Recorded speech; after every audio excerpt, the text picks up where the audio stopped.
আসসালামু আলাইকুম। আমরা আজকে ডালিম কুমার ও কঙ্কাবতীর গল্প অভিনয় করব। ছিল রাজপুত্র, তার নাম ডালিম কুমার।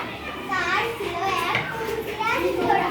ঘোড়ায় চড়ে সে দেশ বিদেশে ঘুরে বেড়াতো। একবার ঘুরতে ঘুরতে অচিন স্কুলে চলে এলো। সে অনেকটা রাত ঘুরতে সে গাছে চড়ল।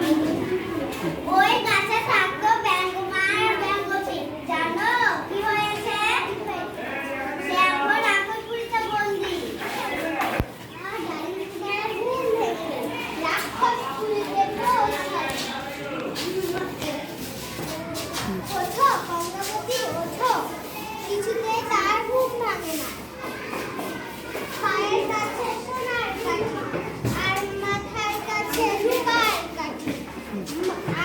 আমি রূপার কাঠি পায়ের কাছে আর সোনার কাঠি মাথার কাছে।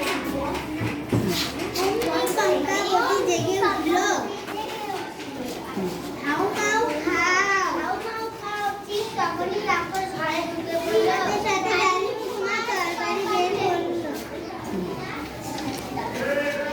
কঙ্কাবতী বলল, রাক্ষসের প্রাণ আছে একটা টিনের কৌটার ভেতরে।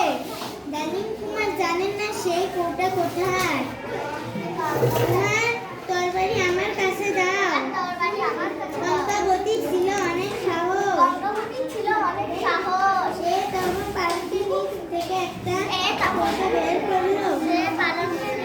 একটা কৌটা বের করলো। কৌটা খুলতে বেরিয়ে এলো একটা ভ্রমর। তখন কঙ্কাবতী তরবারি দিয়ে ভ্রমরটাকে কেটে ফেললো। তারপর ডালিম কুমার ও কঙ্কাবতী বেরিয়ে এলো রাক্ষসপুরী থেকে।